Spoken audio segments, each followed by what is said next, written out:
అసలు ఉపవాసాలు మనం ఎందుకు ఉండాలి? కొన్ని ప్రశ్నలు నాకు సమాధానం చెప్తే మనం ముందుకు వెళ్ళిపోవాలి. ఎందుకంటే నేను ఎప్పుడు నన్ను డౌట్లు అడగవు, నేనే విన్నాను. ఉపవాసాలు ఎందుకు ఉండాలి అసలు? మనం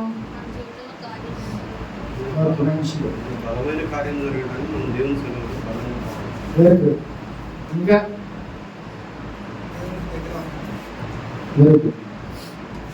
మూడు మంచి మంచి మాటలు. సరే, ఉపవాసం అసలు ఎందుకుంటారు, దేవుడు ఎందుకు ఉండమని చెప్తారంటే, మొట్టమొదటిగా నీకు ఏదైనా ఒక సమస్య ఇక్కడ అసలు అవ్వట్లా లేదు, త్వరగా అవ్వాలి, అర్థమవుతుందా? ఏదైనా ఒక సమస్య అది తీరట్లా లేదు, ఆ సమస్య త్వరగా మన పక్షాన జరగాలి అని అంటే ఏం చేయాలి తెలుసా? ఉపవాసం ఉండాలి. ఇదివరకు రోజుల్లో బైబిల్ గ్రంథంలో, పాత నిబంధన గ్రంథంలో వాళ్ళు ఏం చెప్పేవాళ్ళు తెలుసా? ఉపవాస దినాన్ని వ్రతముగా, ఒక పండగ దినంగా ఆచరించి వాళ్ళు ఉపవాస దినాలు ఉండాలంట. మనం ఉపవాసాలు ఉన్నామంటే, అమ్మో ఈరోజు మా చికెన్ ఏమైపోద్దో, మా మటన్ ఏమైపోద్దో, లేకపోతే ఇంకోటి ఏమైపోద్దో, ఇప్పుడు నేను జరగకపోతే ఇప్పుడు ఏంటి, అవసరమైతే చికెన్ మటన్ అయితే ఏం చేస్తాం? రోజు 2 సార్లు తినేవాళ్ళు 3 సార్లు తింటాం. అవసరమైతే అటు ఇటు తిరిగి 4 సార్లు అయినా తింటాం, అంత సామర్థ్యం కదా. కానీ ఉపవాసం అసలు మనం అది గొప్ప ఎలక్ట్ అనమాట, అది మనకి వార్నింగ్. ఎందుకంటే ఉపవాసం అని అంటే గ్యారంటీగా దేవుడు నీ జీవితంలో అద్భుతం చేస్తాడు. ఇక కొంతమంది ఉపవాసం ఉంటారు కానీ ఏం చేస్తారంట, చక్కగా అటు ఇటు తిరిగేసి కొంతసేపు దేవుని దగ్గర గడిపేస్తాం, ఓకే అయిపోయింది అని అనుకుంటాం. కానీ ఉపవాసం ఉంటే నీ గదిలో, నీ ఇంట్లో చక్కగా నువ్వు అలా కూర్చొని దేవుని సన్నిధిలో ఆ సమయం అంతా గడిపేవనుకో, అది ఉపవాసం అంటారు. అప్పుడు దేవునికి నీకే కనెక్టింగ్ ఉండదు. అర్థమవుతుందా? మనుషులు ఎవరికి కనెక్టింగ్ ఉండదు, ఓన్లీ దేవునికి నీకే కనెక్షన్ ఉంటుంది. కాబట్టి దేవుడు నీ ప్రార్థన ఆలకిస్తాడు. అయ్యో నా బిడ్డ ఉపవాసం ఉన్నాడే, కడుపు మార్చుకొని తన శరీరాన్ని నలగొట్టుకుంటున్నాడే, అందుకని ఏం చేస్తాడు దేవుడు? కంపల్సరిగా మీ మీద దృష్టి దేవుడు ఉంచుతాడు. ఒకటి, నీ అవసరం కోసం నువ్వు దేవుని దగ్గర ఉండాలి, అది అర్జెంట్. ఇక కంపల్సరీ జరగాలి అని అంటే కంపల్సరిగా నువ్వు ఉపవాస దినాల్లో కూర్చో. అప్పుడు దేవుని కనుదృష్టి ఎగరైపు వెళ్తుంట నీ మీద సపరేట్గా దేవుడు వస్తాడు. ఏమంటే సేనా దయ్యం పెట్టినోడి మీదకి దేవుని కనుదృష్టి వెళ్ళిందా? ఆడిని ఎవ్వడు చూడట్లా. ఆడిని వెళ్ళి ఎక్కడ సమాధుల్లో ఆడిని కట్టేశారు. సమాధుల్లో కట్టేస్తే ఎవ్వడని పట్టించుకోవట్లా. ఆడి మట్టికేంటి బట్టలు చింపేసుకుంటున్నాడు. ఆడికి కట్టిన గొలుసులు అవి ఎంత పెద్ద తెలియదు కానీ ఆ గొలుసులు కూడా తెంపేసుకుంటాడు. అంత భయంకర స్థితిలో ఉంటే ఎవరు చూసారో తెలుసా? నా యేసయ్య వాడిని ఎక్కడో ఆయన సముద్రం వేరే తీరంలో ఉంటే ఆ సముద్రం అంతా దాటుకొని వెళ్ళి రాత్రి అంతా ప్రయాణం చేస్తే శిష్యులు ఏమన్నారు తెలుసా? వచ్చి ఆ సేనా దయ్యం పట్టిన దగ్గరికి వెళ్ళిన తర్వాత, అంటే మనకు తెలియదు కానీ వాళ్ళ మనసులు మనం అనుకుంటున్నాం, వాళ్ళ శిష్యులు అనుకుంటున్నాం, వారిని యేసయ్య ఈ కోసం నువ్వు మమ్మల్ని రాత్రి అంతా ఈ ప్రయాణం చేయించి తీసుకొచ్చావు, ఎవ్వడికి అవసరంలా, కానీ నా యేసయ్యకి వాడు కావాలి. ఎవరైతే బంధకాల్లో ఉన్నారో, ఎవరైతే బాధల్లో ఉన్నారో, ఎవరైతే సమస్యల్లో ఉన్నారో వారిని దేవుడు దృష్టిస్తాడు. ప్రేమ దేవుని కూడా ఒక్కొక్కసారి మనం అనుకుంటూ ఉంటాం, ఒక్కొక్కసారి కాదు. నీ మనసులో మాట ఏంటో తెలుసా? నేను ఎంత ప్రార్థన చేసినా నా ప్రార్థన దేవుడు ఆలకించట్లా, లేకపోతే నాకున్న ఈ శ్రమలు పోట్లా, నాకున్న ఇరుకులు ఇబ్బందులు పోట్లా, లేకపోతే నా జీవితంలో కార్యం జరగట్లా అనే క్వశ్చన్ మార్క్ ఎప్పుడు నీ హృదయంలో ఉంటూనే ఉంటుంది. కానీ ఒక మాట చెప్తున్నా, ఈరోజు నువ్వు ఉపవాసం ఉండి నిజంగా దేవుని దగ్గర నువ్వు కూర్చోగలిగితే, దేవుని దగ్గర నువ్వు ప్రార్థన చేయగలిగితే కంపల్సరిగా దేవుడు నీకు విడుదలని ఇస్తాడు. ఎంతమంది నమ్ముతారు? కంపల్సరిగా నువ్వు ఉపవాసం ఉండుకొని చక్కగా దేవుని సన్నిధిలో ఉంటే దేవుడు నీ ప్రార్థన ఆలకించి నీ జీవితంలో త్వరపడి దేవుడు కనిపిస్తాడు. ఏమనే ఇప్పుడు నాకు ఏదైనా ఒక కార్యం చేయాలంటే నా వల్ల అయితే అవ్వదు, అవునా? మీకు కూడా అవ్వదు, అంతే కదా. కొన్ని చేయగలం, మనుషులైన మనందరం కొన్ని బట్టికి చేయగలం. ఒక్కొక్కసారి డాక్టర్స్ ఏం చేస్తారు, చేతులు ఎత్తేస్తారు, బాబు అయిపోయింది, ఇక ప్యాకప్ అందరు చెప్పేసుకోండి, ఇక అయిపోయింది అని అంటారు. అప్పుడు మనం ఎవరు అడగాలి? మనుషుల వల్ల అవ్వదు అది, కానీ దేవుడి వల్ల. కాబట్టి కొన్ని విషయాలు ఎవరు మన చుట్టాల దగ్గరికి వెళ్ళినా మనం ఎవరు సహాయం చేయడం, లేదా బంధువుల దగ్గరికి, స్నేహితుల దగ్గరికి, ఎవరి దగ్గరికి వెళ్ళినా కూడా మనకు సహాయం చేయడం. కానీ నువ్వు ఎవరి దగ్గరికి వెళ్ళాలి తెలుసా? ఫస్ట్ ఆఫ్ ఆల్ ఆ దేవుని దగ్గరికి వెళ్తే ఆయనే నీకు సహాయాన్ని అందిస్తాడు. ఈరోజు నేను ఉపవాసం ఉంటున్నా, నా జీవితంలో నువ్వు ఎందుకు చేయవయ్యా కార్యం? నేను ఎంతగా ప్రార్థన చేసుకున్నా, నా శరీరాన్ని నలగొట్టుకుంటున్నా, ఎందుకు నా వైపు నువ్వు చూడవు అని ప్రార్థన చేస్తే చూడకుండా ఉంటాడా? ఏమంటే కంపల్సరిగా నా దేవుడిని వెనుక చూస్తాడు. ఏమన్నా ఇమీడియట్గా ఆయన కళ్ళు నీ వైపు అయిపోతాయి. రోజు నిజంగా నువ్వు ఉపవాసం ఉండి ప్రార్థన చేయగలిగితే దేవుడు నీకున్న బంధకాలన్నీ తెంచేస్తాడు. నీకున్న సమస్త కార్యాలు ఏవైతే ఆగిపోయి ఉన్నాయో అవన్నీ దేవుడు జరిగిస్తాడు. దేవుడికి ఏమి ఇష్టం తెలుసా? మంచి డ్రెస్సులు వేసుకుంటే ఇష్టం కాదు, లేకపోతే నువ్వు మంచి జాబ్ చేయడం ఇష్టం కాదు, నువ్వు బిల్డింగ్లు పొలాలు కొనుక్కుంటే ఇష్టం కాదు. దేవుడికి ఏమిస్తుంది తెలుసా? నువ్వు విరిగి నలిగిన హృదయంతో ఆ దేవుని సన్నిధిలో ఉంటేనే దేవుడు ఇష్టపడతాడు. ప్రేమ దేవుని కదా ఆయన ఎన్నో అలక్ష్యం చేయకుండా ఉండో, నువ్వు విరిగి నలిగి నీ హృదయాన్ని అంతా నలుగుడు ఉపవాసం ఉంటే ఎలా ఉంటుందో తెలుసా? ఎముకలన్నీ ఇరిగిపోయినట్టుగా, మనకు తల తిరిగిపోయినట్టుగా, అసలు మన శరీరం మన చేతిలో లేనట్టుగా ఉంటుంది నిజంగా ఉపవాసం చేస్తే. అర్థమవుతుందా? అలా ఉంటే దేవుని సన్నిధిలో నువ్వు ఉంటే, నువ్వు చేసే ఉపవాసం, నువ్వు చేసే ప్రార్థన ఏది కూడా దేవుడు కూడా అందుకనే మనం ప్రార్థన చేస్తాం, దట్ ఈస్ ఇంపార్టెంట్. కానీ ఉపవాసం దానికి తగిలిస్తే ఎలా ఉంటుంది తెలుసా? Most powerful weapon. ఏదో అనుభవం అంటారు చూసారా, దానికన్నా డేంజర్. ఎందుకో తెలుసా? ప్రార్థన చేస్తే యుద్ధాలు ఆగిపోతున్నాయి, ప్రార్థన చేస్తే రాజు మనసులు మారిపోతున్నాయి, ప్రార్థన చేస్తే మనం అనుకోని కార్యాలన్నీ దేవుడు మన జీవితంలో. కాబట్టి ప్రార్థన దానికన్నా ఉపవాసము కూడా నువ్వు జోడిస్తే ఇంకెలా ఉంటుందంటే గొప్ప కార్యాలు చూస్తావు. దేవుని మీద హల్లెలూయా. కాబట్టి ఈరోజు ఉపవాస దినాలు మనం ఉన్నాం. ఈ ఉపవాసం కొంతమంది బైబిల్ గ్రంథంలో ఉన్నారు. నేను ఈ ఎగ్జాంపుల్ ఎందుకు చూపిస్తున్నానంటే, అరే మనం పాస్టర్ గారు చెప్పారు కదా, లేకపోతే ఇంకెవరైనా చెప్పారు కదా అని మనం ఫాస్టింగ్ ఉంటాం కాదు. అసలు బైబిల్ గ్రంథంలో ఫాస్టింగ్స్ ఉన్నారు. వాళ్ళు ఉపవాసం ఉంటే ఏ కార్యాలు జరిగినాయి, అలాగే మనం కూడా ఉపవాసాలు ఉన్నాం, మనం కూడా కార్యాలు చూడాలి. వాళ్ళ జీవితంలో జరిగినాయి, మన జీవితంలో కూడా జరగాల్సిందే, అంతే కదా. లేకపోతే వేస్ట్. మనం చేసే ఉపవాసం, మనం చేసే ప్రార్థన కరెక్ట్గా లేదని అర్థం. ఎందుకంటే బైబిల్ గ్రంథంలో భక్తులు అనేక మంది ఉపవాసాలు ఉన్నారు, ప్రార్థన చేశారు, ఇమీడియట్ గా రిజల్ట్స్ చూశారు. మరి మనం కూడా రిజల్ట్ మనం కూడా చూడాలి. నాకు తెలిసి ఈ 3 రోజుల్లో దేవుడు ఏదో ఒక అద్భుతం మన జీవితంలో చేయాల్సిందే. ఆమేన్ చెప్తాం ఒకసారి గట్టిగా. కాబట్టి ప్రేమ దేవుని బిడ్డ, నువ్వు ఏదైతే ప్రభువా నాకు ఈ కార్యం చెయ్యి అని నువ్వు ఉపవాసం ఉన్నావు, ఈ కార్యం దేవుడు కంపల్సరిగా జరిగిస్తాడు.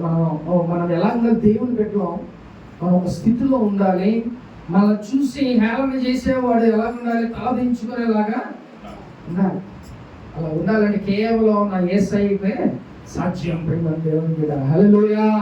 కాబట్టి బైబిల్ గ్రంథంలో కొంతమంది గురించి మనం ఈరోజు చూద్దాం. యెషయా గ్రంథం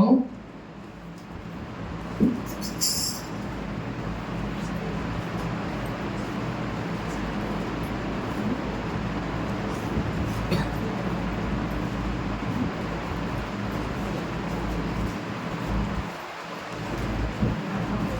ఎస్తేరు గ్రంథం 4వ అధ్యాయం 1 నుంచి చదువుతున్నాం.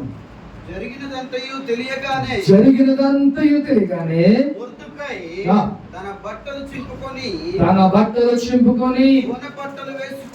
బట్టలు వేసుకొని బూడిద పోసుకొని మహాశోకముతో రోదనము చేసి రాజు గుమ్మం ఎదుటకి వచ్చెను. గోనె కట్టుకొనిన వాడు రాజు గుమ్మమున ప్రవేశింపకూడదన్న ఆజ్ఞ కలదు. రాజు యొక్క ఆజ్ఞయు శాసనమును ఏ సంస్థానమునకు వచ్చెనో అక్కడనున్న యూదులు ఉపవాసం నుండి మహా దుఃఖములోను ఏడ్చుచు రోదనములోను మునిగిన వారైరి. అనేకులు గోనెను బూడిదనైనను వేసుకొని అడిగిండరి.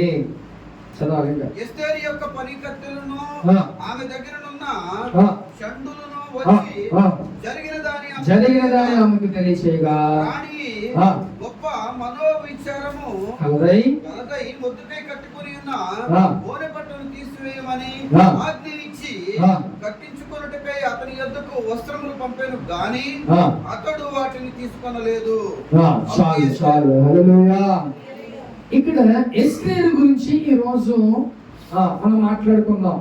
ఎస్తేరు అలాగే మొర్దెకై వీళ్ళిద్దరూ ఎందుకనంట గోనె పట్ట కట్టుకొని తన బట్టలు చింపుకొని బూడిద పోసుకొని ఎందుకని వాళ్ళు ఉపవాసం ఉన్నారు అని అంటే రాజు ఒక ఆజ్ఞ ఇచ్చాడు. ఏం ఆజ్ఞ అంటే యూదులందరినీ చంపేయండి. ఈ ఆజ్ఞ ఇచ్చాడు రాజు. ఏమంటే రాజు ఒక మాట ఇస్తే దాన్ని ఇంకా మార్చగలిగాడు వాడు ఉన్నాడా? ఓ రాజ్యంలో రాజు వాడికి ఏది కావాలంటే అది చేయొచ్చు. చక్కగా వాడు ఏదైనా చేయొచ్చు. ఎప్పుడైతే ఆ ఆజ్ఞ ఇచ్చాడో యూదులందరినీ చంపేయమని ఆజ్ఞ ఇచ్చాడు. యూదులంటే ఎవరో తెలుసా? యూదులంటే దేవుని బిడ్డలు. అందుకనే యూదులందరూ కలిసి ఈ మాట మొర్దెకైకి తెలిసింది. మొర్దెకై నుంచి ఎవరు తెలిసిందంట? ఎస్తేరుకి తెలిసింది. వీళ్ళంతా ఏం చేశారు తెలుసా?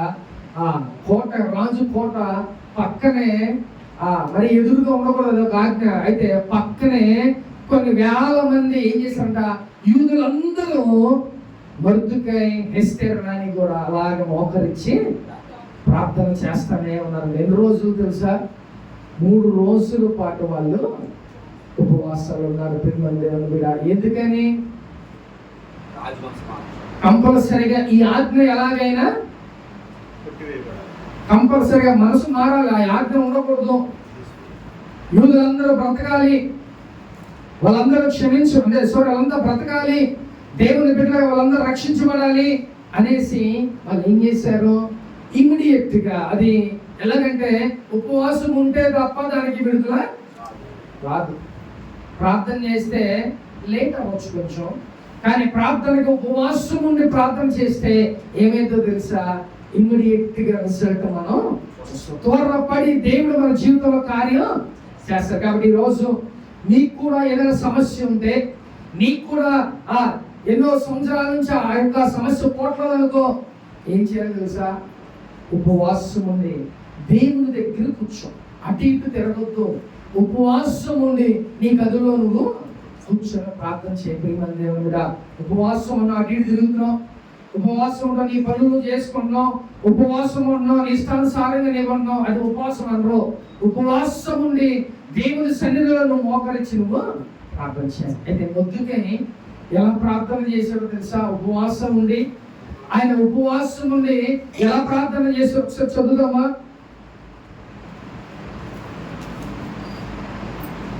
బయలువెళ్ళి మహాశోకముతో రోదన చేశాను. ఏమంటే ఎలా చేశాడంట? శోకముతో రోదన చేశాడంట. అంటే ఏంటో తెలుసా? రొమ్ము కొట్టుకొని బిగ్గరగా ఆయన కేకలు వేస్తూ ఏడుస్తూ ప్రార్థన చేస్తాడు. అయ్యా, యూదులను అందరినీ కాపాడు, మమ్మల్ని రక్షించు అని బిగ్గరగా ఆయన మనసారా హృదయపూర్వకంగా ఆయనకున్న బాధ సమస్య అంతా కూడా దేవుని దగ్గర అది మహాశోభన, వేదన అవన్నీ కూడా దేవుని దగ్గర అట్టి విధంగా ఆయన ప్రార్థన చేస్తాడు. నువ్వు ప్రార్థన చేస్తే ముసుగేసుకొని చక్కగా ప్రార్థన చేస్తున్నావా నిద్రపోతున్నావా ఎవరికి తెలియదు, కానీ ఇక్కడ ఏం చేస్తాడంట? రోదన చేస్తున్నాడంట, కన్నీరు కలుస్తున్నాడంట, కేకలు వేస్తున్నాడు. అంటే ప్రార్థన నువ్వు కూడా చేయాలి. ఉపవాసం ఉండి చక్కగా దేవుని సన్నిధిలో నువ్వు మోకరిస్తే నువ్వు రోదన చేయాలి, కన్నీరు కార్చాలి. అలా కన్నీరు కారిస్తే దేవుడు ఇమ్మీడియట్ గా నీ జీవితంలో కార్యం చేస్తాడు. అది ఏదైనా సరే, అది నా వల్ల అవ్వదు, అసలు ఈ కార్యం జరగదు అని నువ్వు అనుకున్నది కంపల్సరిగా దేవుడు చేస్తాడు. అలాంటిది ఉపవాసం. అలాంటిది ఉపవాసం ఒక పెద్ద వెపన్, అదొక పెద్ద ఆయుధం మనకి క్రైస్తవులకి. ఉపవాసాలు కంపల్సరిగా ఉండాల్సిందే. ఉపవాసాలు ఉంటే చక్కగా దేవుని కార్యం త్వరపడి మన జీవితంలో. కాబట్టి ఈ రోజు ఉపవాసం ఉన్నావు, నువ్వేం చేయాలి తెలుసా? మౌనంగా ఉండొద్దు ప్రియమైన దేవుడా. నువ్వు మౌనంగా ఉండకోకుండా రోదన చెయ్యి, ఏడువు, కన్నీరు కార్చు దేవుని దగ్గర.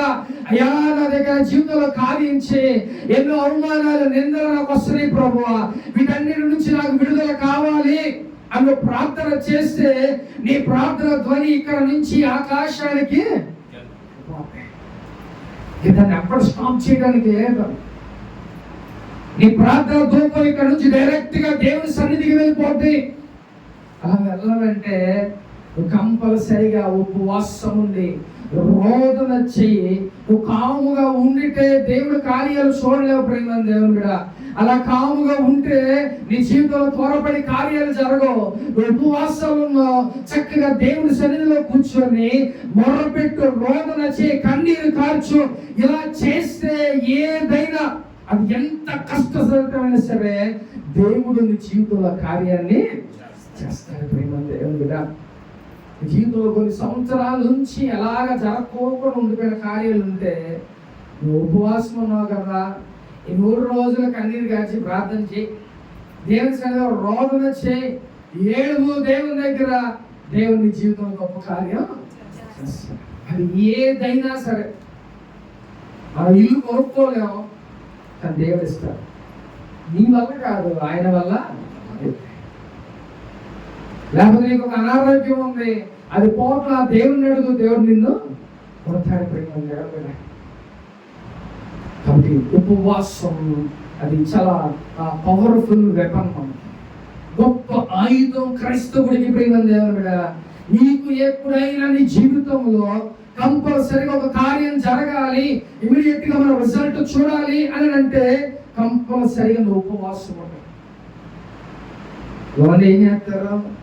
అయ్యో మేము ఉపవాసాలు ఉన్నామని చెప్పి ఏం చేస్తారు? మొహం చిన్నగా చేసుకొని మేము ఉపవాసాలు ఉన్నామని చెప్పి ఇది అందరు కనపడాలని చేస్తూ ఉంటారు. ఉపవాసం నువ్వు ఏం చేయాలి తెలుసా? నీ గదిలోకి వెళ్ళిపోయి రహస్యం ఉంది నీ తండ్రికి నీకు తప్ప ఎవరికి అది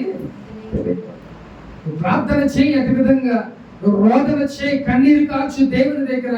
కంపల్సరిగా నీ కార్యం దేవుడు. ఇప్పుడు వీళ్ళు రోదన చేస్తున్నారు, వాళ్ళ బట్టలు చింపేసుకున్నారు, గోధుమ బట్ట కట్టుకున్నారు, చక్కగా దేవుని దగ్గర అలా స్టైల్ గా బట్టలు వేసుకొని మంచిగా ప్రభువా జీవితంలో ఈ కార్యం చేయి అని అంటాం కాదు. వాళ్ళు బట్టలు చింపేసుకొని, గోధుమ బట్ట కట్టుకొని, బూడిద పోసుకొని వాళ్ళు అవి చేస్తేనే దేవుడు ఆలకిస్తాడా అని మీకు క్వశ్చన్ అయి ఉండొచ్చు. ఆ రోజుల్లో దాని ఒక తగ్గింపు జీవితం అవుతుందా? అది ఒక తగ్గింపు జీవితం. వారికి ఉన్న బట్టలు చింపేసుకొని గోనె పట్ట దేనికి ఉపయోగిస్తామండి మనం? దాన్ని ఎట్లాగా ఊరిని బురద అయిందనుకో ఏం చేస్తాం? తీసుకెళ్ళి దానికి వాల్యూ లేదు. దాన్ని ఒక సూచనగా మనం ఏం చేసుకోవచ్చు తెలుసా? తగ్గింపు జీవితంగా మనం కూడా ఏం తెలుసా?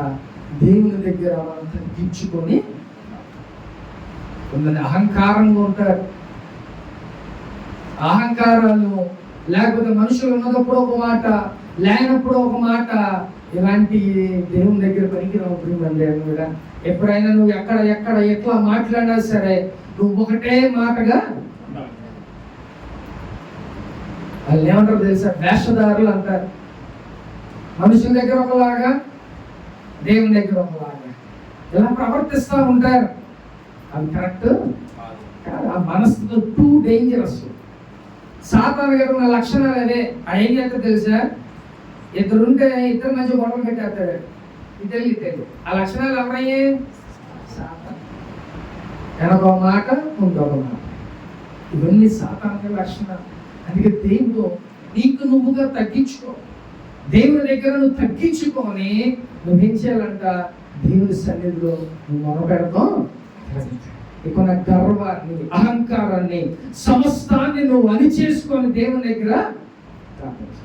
ఎవడైతే తగ్గించుకుంటాడో వాడిని ఏం చేస్తాడు? దేవుడు హెచ్చిస్తాడు. ప్రియమైన దేవుడు, అయ్యా నాకు నువ్వు తప్ప వేరే దిక్కు లేదు. నా చుట్టాలు ఎవ్వరు నన్ను పట్టించుకోవట్లా, ఎవరిని సహాయం అడిగిన ఎవ్వరు నాకు సహాయం చేయట్లా.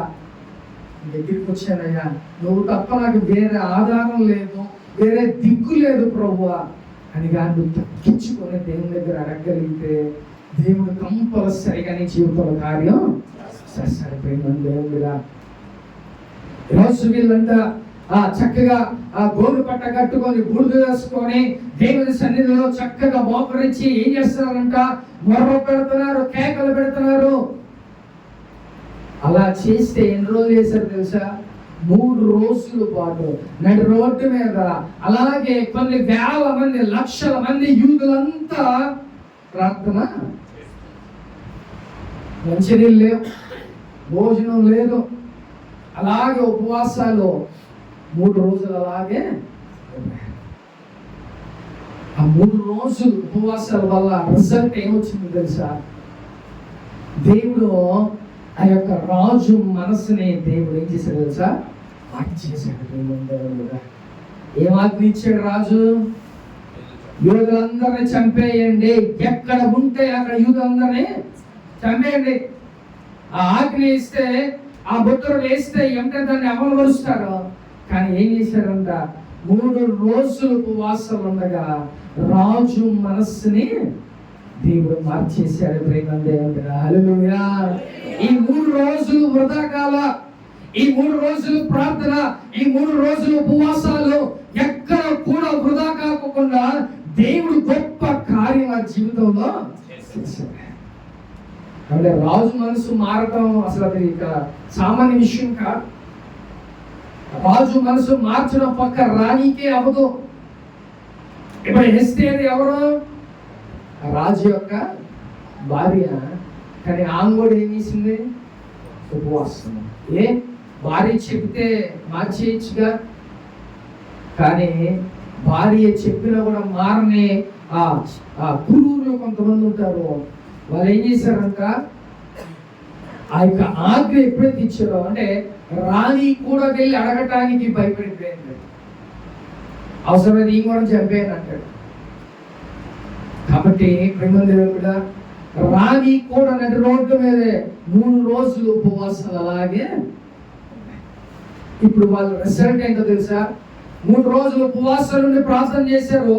వాళ్ళ రిజల్ట్ ఏంటంటే ఆయన రాజు మనస్సుని దేవుడు మార్చేశాడు. ప్రేమదేవుడా, ఈ రోజు నేను అడుగుతున్నా, నువ్వు కూడా ఉపవాసం ఉంటే ఇలాంటి కార్యాలు దేవుడు ఎందుకు చేయడు?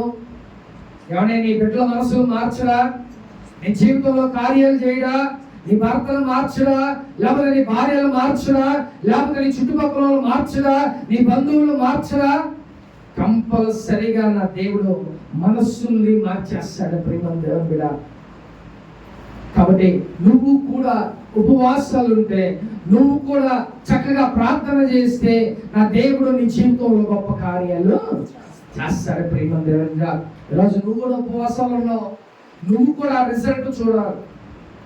ఊరకనే ఎందుకంటే ఉండేది నేను అవునా కదా చెప్పలేండి.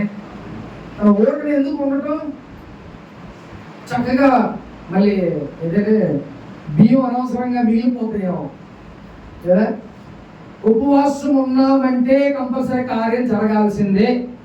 నా పట్టుదల కలిగి నువ్వు ప్రార్థన చేయగలిగితే కంపల్సరిగా దేవుని జీవితంలో చేస్తాను. నేను కూడా ప్రార్థన చేస్తున్నప్పుడు ఎక్కడికి వెళ్ళాలన్నా ఒకవేళ ప్రార్థన చేస్తాను. ఏం ప్రార్థన చేస్తాను తెలుసా? ఏ గృహానికి వెళ్ళాలన్నా, ఏ సంఘానికి వెళ్ళాలన్నా, లేకపోతే ఏ ఊరిలన్నా, ఏ ప్రాంతానికి వెళ్ళాలన్నా ఒకటే ప్రార్థన చేస్తా. ప్రభా, నేను వెళ్తే ఏమీ జరగదు, నువ్వు వస్తే కార్యం. మనం బెస్ట్, దేవుడు బెస్ట్. ఆయన వస్తేనే కార్యం జరుగుతుంది. అందుకే అంట ప్రభా, ఏదైనా గృహంలో మనం అడిగి పెడతాం, నేను వెళ్తే ఏముండదు ప్రభా, నాతో పాటు నువ్వు వచ్చావనుకో కంపల్సరీ ఆ కుటుంబానికి గొప్ప కార్యం సరే. ఎంతవరకు ప్రతి కుటుంబం, ఏ కుటుంబంలో అడిగిపెట్టి ఆ కుటుంబం దేవుడు కార్యం చేస్తాం ఏదో ఒకటి. కాబట్టి మనం వేస్ట్, కానీ దేవుడు అయితే చాలా బెస్ట్ ప్రేమ దేవుడు. అందుకనే నీకు నువ్వు తగ్గించుకో. మనం ఎందుకు పనికిరాం, మనం ఎలాంటి వాళ్ళంటే నీటి గొడవ లాంటి వాళ్ళం. Just seconds. మేము ఒక 4 days బ్యాక్ విజయవాడలో బెల్లం టీ పెట్టారు ఒకళ్ళు. ఆ టీ తాగడానికి వెళ్ళాం. వెళ్తే అక్కడ టీ తాగుతున్నాం. ఆ షాప్ పెట్టిన వ్యక్తి నాకు బాగా తెలుసు, 10 సంవత్సరాల నుంచి పరిచయం. అంటే నన్ను చూసి సురేంద్ర బాగున్నావా అది ఇదని మాట్లాడాడు. ఏంటయ్యా నీదేనా ఏంటి అని చెప్పి అట్లా సంభాషణ మాట్లాడుకున్నాం. అంతా అయిపోయింది. అప్పుడు వస్తా ఉండు, మన వద్ద 10 మంది వస్తారు. అందుకనే ఆ కుర్రోడు ఏం చెప్పాడంటే రోజు రండి అని చెప్పేసి అని అన్నాడు. ఓకే రైట్, మంచిదే అనుకున్నాం. షాప్ బాగుంటుందిలే. మేము వచ్చిన టైంలోనే అసలు కిక్కిరిసిపోతుంది. సూపర్ బిజినెస్ అంత బాగా. అయితే ఆ రోజు అయిపోయింది. నెక్స్ట్ డే మధ్యాహ్నం అనుకుంటా మేము వేరే చోట నుంచి వస్తున్నాం. వస్తుంటే ఒక బ్యానర్ కనబడింది. ఆ బ్యానర్లో ఆ కుర్రోడు చచ్చిపోయాడని చెప్పి, ఏజ్ మహా అయితే 40 ఉంటుందేమో. మేము తాగాము. నెక్స్ట్ డే వెళ్తే ఏమిందంట, చనిపోయాడు. నాకు అసలు ఎంత అంటే జస్ట్ నిన్నే చూసింది. కొత్తగా షాప్ పెట్టుకున్నారు, చిన్న పిల్లలు, భార్య. అసలు నిజంగా చూడండి ఎలాగ ఉంటుందంటే మాకే ఎంత బాధేస్తుందో. అంటే మనం అలాంటి వాళ్ళండి, నీటి గొడవలు, మనలో కోపాలు, ఈర్ష్యలు, అహంకారం, ద్వేషం, కన్నింగ్ బుద్ధులు ఇవన్నీ కూడా మనలో నుంచి తీసేయాలండి. ఎంతసేపు బ్రతుకుతాం మనం అంటే ఈరోజు బ్రతుకున్నాం, ఈరోజు మన అంతే. రేపు పొద్దున తెల్లారి లెగిస్తే అది మన రోజు. అర్థమవుతుందా? అలాంటి బ్రతుకులు మనవి. కాబట్టి మనలో ఉన్న అహంకారాలు తొలగించేసుకోవాలి. మనలో ఉన్న ఈర్ష్యలు, కోపాలు అన్నీ కూడా తొలగించేసుకోవాలి. అలా ఉంటే దేవుడు మెచ్చుతాడు. అంటే దేవుడు తగ్గించుకొని నేను హెచ్చిస్తానయ్యా ఆ మాట చెప్తాడు. అందుకే మీరేం చేయాలి తెలుసా? దేవుని వాక్యం ఎప్పుడు ఇక్కడ పెట్టుకోవాలి. ఇక్కడ పెట్టుకుంటే ఏదైతే గుర్తొస్తా ఉంటుంది. నువ్వు ఏదైనా తప్పు చేసేటప్పుడు, లేకపోతే నువ్వు రాంగ్ ఏదైనా చేసేటప్పుడు నువ్వు చక్కగా మైండ్లో అవుతుంది. అందుకని మనం ఎలాంటి వాళ్ళు అంటారు, నీటి గొడవ లాంటి సెకండ్స్. అదిగా చెప్పలేము మనం. కాబట్టి దేవుడా నీళ్ళున్న అహంకారాన్ని, అలాగే ప్రతి ఒక్కటి కోపాన్ని, ద్వేషాన్ని, ఈర్ష్యలు అన్నిటిని కూడా తీసివేసి చక్కగా దేవుని సన్నిధిలో వీళ్ళు కూడా ఉపవాసాలు ఉన్నారు. ఉపవాసాల్లో ఉండి ఏం చేశారు? చక్కగా తగ్గించుకొని ఉన్నారు. వాళ్ళు కూడా సమస్తాన్ని విడిచిపెట్టి దేవుని దగ్గర చక్కగా బిండైపోయి ఉన్నారు. అందుకే నా జీవితంలో కార్యం జరిగింది. నువ్వు కూడా ఉపవాసాలు ఉంటున్నావు. ఫస్ట్ చేయాల్సిన ప్రార్థన ఏంటి తెలుసా? నువ్వు చక్కగా ఉపవాసం ఉన్నావు, తలస్నానం చేసి చక్కగా ప్రార్థనకు ముందే నువ్వేం చేయాలి? ఒక అరగంట అన్నా నువ్వు ఇంట్లో ప్రార్థన చేసుకొని ఏం చేసుకోవాలి? ప్రభా, నేను ఉపవాసాలు ఉన్నాను ప్రభా, ఒకవేళ నేను తప్పులు చేస్తే క్షమించు, నాలో ఉన్న అహంకారాన్ని తీసే, నాలో ఉన్న ద్వేషం, ఈర్ష, కోపాలు ఉంటే క్షమించయ్యా, నీకు పరంగా నేను వ్యతిరేకంగా ఉండే నన్ను క్షమించు. ఈరోజు నేను ఉపవాసం ఉంటున్నాను కాబట్టి ఈ 3 రోజుల్లో నా బ్రతుకును మార్చు, నా జీవితంలో కార్యం చేయి, నాతో మాట్లాడు అని నువ్వు ప్రార్థన చేసుకో. ఈ స్టార్టింగ్ ప్రేయర్ నువ్వేం చేయాలి? దేవుని దగ్గర అన్నీ ఒప్పుకోవాలి. అన్ని సమస్యలు అన్నీ విడిచిపెట్టి నువ్వు దేవుని దగ్గర ప్రార్థన చేస్తే దేవుడు నీ జీవితంలో గొప్ప కార్యాలు చేస్తాడు. దేవుడు కూడా అంటే సుంకరి పరిసైడ్ ఎలా ఉంటారంట అంటే ఆయన ప్రార్థన ఏమో చక్కగా దేవాలయంలోకి వెళ్ళిపోయి ప్రభువా ఫ్యాన్లు ఇచ్చా, చైర్లు ఇచ్చా, కాంగోలు ఇచ్చా, లేకపోతే కంజీర్లు ఇచ్చా, లేకపోతే ఇంకోటి ఇచ్చా, నీ కోసం ఎంత చేస్తాను నా కోసం చేయవా అని అంటే అది ఏమంటారండి, ఒరే బాబు నీకు ఒక రోజు బ్రతకడానికి ఇచ్చాను రా నాయన అంటే దానికి దీనికి ఏమన్నా పొంద ఉంటుందండి. ఒక రోజు మనం బ్రతికేమంటే అది ఎంత వాల్యుబుల్ అండి కదా. అయితే సుంకర్ ఏం చేస్తాడంట, అసలు దేవాలయానికి అడుగు కూడా పెట్టకోకుండా చర్చికి దూరంగా నుంచొని మోకరించి ఏం చేస్తాడంట, నేను పాపిని ప్రభువా, ఆయన ఇవ్వలేదా చైర్లు, ఆయన ఇవ్వలేదా దేవుడికి అన్ని ఇచ్చాడు, అయినా కూడా ఏంటంట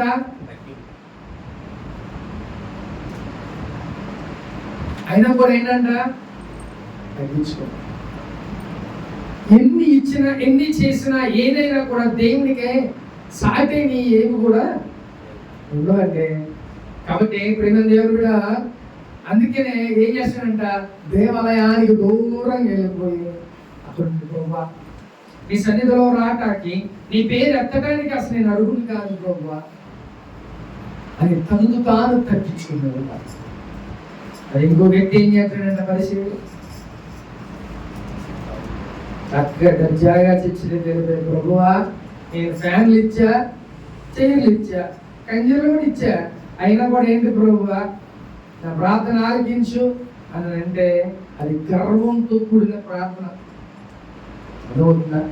అది ఆయన సుంకర్ ఏం చేస్తున్నాడంట, ప్రభువా ఆయన ఇచ్చే ఉండొచ్చు, ఏమంటే ఏ మనిషి దేవునికి ఇవ్వకుండా ఉంటారా, ఎవరికి లేదు దేవునికి ఇస్తారు, కానీ ఆయన ఏం చేస్తున్నాడంట, నేను పాపిని ప్రభువా నీ పేరు ఎత్తటానికి నేను అర్హుణ్ణి కాదయ్యా, నా ప్రార్థన ఆలకించండి. ఎవరి ప్రార్థన ఆలకిస్తాడు దేవుడు? ఎవడైతే తగ్గించుకుంటాడో, ఎవడైతే అహంకారం లేకోకుండా ఎవరికి వాడు తగ్గించుకొని ఆ దేవుని దగ్గర ఉంటారో వాడి ప్రార్థన దేవుడు ఆలకిస్తాడు. ఈరోజు నువ్వు కూడా ఉపవాసం ఉంటావు, మరి నీలో ఉన్న అన్ని తీసేసావా? దేవుని దగ్గర ఆయన పాదాల ముందు పెట్టావా? నీలో కోపాన్ని లేకపోతే ద్వేషాన్ని, ఈర్ష్యలో, పగలో, కోపాలు అన్నీ కూడా దేవుని పాదాల దగ్గర విడిచిపెట్టేసేసి ఫ్రెష్గా దేవుని దగ్గర వచ్చి ప్రార్థన చేయగలిగితే దేవుని జీవితంలో కార్యం చేస్తారు. ఇప్పుడు ఎస్తేరు మొర్దెకైలు ప్రార్థన చేయగా ఏం జరిగిందంటే రాజు మనసు మార్చేసి, అంటే వాళ్ళు ఏది ప్రార్థన చేశారో ఆ ప్రార్థన విని కార్యం చేశారు. ఇప్పుడు నువ్వు కూడా ఏం చేయాలి? ఉపవాసాలు ఉన్నావు, నువ్వంటూ కొన్ని పెట్టుకోవాలి. ఏం చేయాలి తెలుసా? ఒక పేపర్ మీద రాసుకోవాలి. ఒక పేపర్ మీద ఏం రాయాలి? నీకేం కావాలి? డబ్బులు కావాలి ప్రభువా, లేకపోతే కుటుంబ సమాధానం కావాలి, లేకపోతే నా అనారోగ్యం గురించి, ఇలాగ నువ్వు రాసుకొని ఏం చేయాలి తెలుసా? చక్కగా వాటి మీద ప్రార్థన చేసి ప్రార్థన చేయాలి. ప్రభువా ఈ సమస్య నుంచి నన్ను విడిపించు అని నువ్వు కన్నీరు కాచాలి, ఏడవాలి, రోదన చేయాలి, మొరపెట్టాలి దేవుని సన్నిధిలో. అలా చేస్తే దేవుడు కార్యం చేస్తాడు. ఏమంటే ఇప్పుడు సపోజ్ 3 సమస్యలు ఉన్నాయి మనకి, బాగా మొండి 3 సమస్యల గురించి నువ్వు ప్రార్థనలో కూర్చున్నావు, ఉపవాసం ఉన్నావు, మొరపెడుతున్నావు. దేవుడి 3 రోజు ఉపవాసాల్లో ఆ 3 ఏదో ఒకటన్నా చేస్తాడు. అర్థమవుతుందా? కాబట్టి చక్కగా నీకు నువ్వుగా తగ్గించుకొని దేవుని సన్నిధిలో నువ్వు మొరపెట్టి ఉపవాసం నుండి ప్రార్థన చేయగలిగితే కంపల్సరిగా దేవుని జీవితంలో కార్యం చేస్తాడు. నేను కూడా ఉపవాసాలు ఉన్నా, ఉపవాసాలు ఉంటే దేవుని సన్నిధికి అంటే సేవకుడు అవ్వకముందు ఉపవాసాలు ఉన్నా ఏం చేసామని తెలుసా? గదిలోకి వెళ్ళిపోయి బయటకు వచ్చేవానుగా. అందుకని నేనేం పెట్టుకున్నాను తెలుసా? నేను ఎలా ఉంటాను ముందు అలాగే అందుకే ఉండమంట. 6 to 6 బాగుంటుంది. రోజంతా ఉండి యాక్టింగ్ చేయడం కన్నా, అంతే కదా, ఓపెనింగ్ మాట్లాడుకోవడమే. రోజంతా ఉండి మనం యాక్టింగ్ చేయడం కన్నా సాయంత్రం చక్కగా 6 to 6 ఉన్నాం అనుకో, పనులన్నీ అయిపోతాయి. చక్కగా కూర్చొని మొదటగా 1 గంట 2 గంటలు ప్రార్థన చేసి మళ్ళీ కొంచెం రెస్ట్ తీసుకొని, ఎప్పుడు కూర్చోమో తెలుసా, 10కి 11కి కూర్చొని 1 గంట వరకు ప్రార్థన చేస్తాను. 1 గంట వరకు. అప్పుడు ఏం పని ఉంటుంది మనకి? చక్కగా ప్రార్థన చేసుకోవచ్చు. అయితే ఆ ప్రార్థన చేసుకొని పడుకొని మళ్ళీ ఎప్పుడు లాగాలి? కనీసం 4 కన్నా లెగవాలి. అయ్యో 1 గంట పడుకొని 4 అట్లా ఎగుతామండి అని అంటే ఉపవాసాలు కదా, స్పెషల్గా రోజులు లెగాల్సిందే. రోజులు లేకపోయినా ఉపవాసం ఉన్నప్పుడు అట్లా లెగవాలి. దేవుని సన్నిధిలో మరి గడపాలిగా. 2 గంటలు 3 గంటలు దేవుని సన్నిధిలోకి మనం పడుకుంటే తర్వాత ఏం చేయాలి? చక్కగా మళ్ళీ 4 లేదా 5 కన్నా లేచి 1 గంటన్నా గడపాలి. అంటే 10 నుంచి 1 గంట, మళ్ళీ నిద్రపోతాం, మళ్ళీ 5 నుంచి 6 వరకు. నేనైతే 10కి కూర్చొని 3కి లేచేవాడు తెల్లవారు. ఒకసారి అప్పుడే ముగించేసుకొని వెళ్ళిపోయేవాడు. ఒక పని అయిపోతుందిగా, ఎక్కువ సమయం గడిపినట్టు. అలా ఉపవాసాలు ఉండేవాడు. అందుకనే రోజంతట్లో మన పనులన్నీ మనం చేసేసుకుంటాం. ఈవినింగ్ ఏం పని ఉంటుంది? చక్కగా మనం ప్రార్థనలో ఎక్కువ సమయం గడపాలి. అర్థమవుతుందా? ఎక్కువ సమయం మనం చక్కగా మన ఇంట్లో ఎక్కువ సమయం గడిపితే ఎలా ఉంటుంది? భార్యకో భర్తకో హ్యాపీగా ఉంటుంది కదా. కుటుంబం అంతా కలిసి ఉండాలి, కలిసి చక్కగా భోజనం చేయాలి, కలిసి కొనుక్కోవాలి, ఇలా అనుకుంటా ఉంటారు కదా. మరి కలిసి ఉంటే ఎంత హ్యాపీనెస్ ఉంటుందో కదా. అలాగే నా దేవుడికి కూడా అంతే. నువ్వు ఆయనతో కలిసి ఉన్నావు అనుకో, ఆయనకి సంతోషం. నీ జీవితంలో కూడా దేవుడికి ఒక కార్యాలు అసలు మనకు కావాల్సిందే దేవుడి సహవాసం కదా. కాబట్టి ఈరోజు 3 రోజులు ఉపవాసాలు ఉన్నారు. ఎవరో? ఎస్తేరు, మొర్దెకై, యూదులందరూ కూడా దేవుడు ఏం చేశారు? వాళ్ళ జీవితంలో కార్యం చేశారు. వీళ్ళు ఉన్నారు కాబట్టి, ఉపవాసం ఉండి ప్రార్థన చేశారు కాబట్టి కార్యాలు జరిగినాయి. ఇప్పుడు మీరు కూడా ఉపవాసాలు ఉన్నారు కదా, మరి నీ జీవితంలో కూడా దేవుడు కార్యం చెయ్యాల్సిందే. అర్థమవుతుందా? కంపల్సరీ కార్యం చేయాల్సిందే. చూద్దాం ఒకసారి యోనా గ్రంథం ఒకసారి చూద్దాం.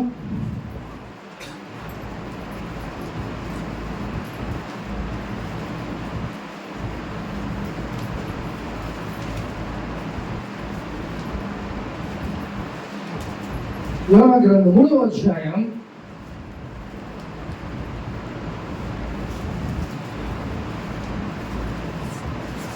3వ అధ్యాయం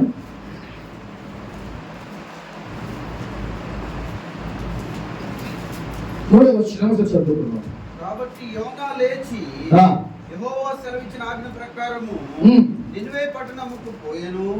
నినివే పట్టణము దేవుని దృష్టికి గొప్పదై 3 దినముల ప్రయాణమంత పరిమాణము గల పట్టణము.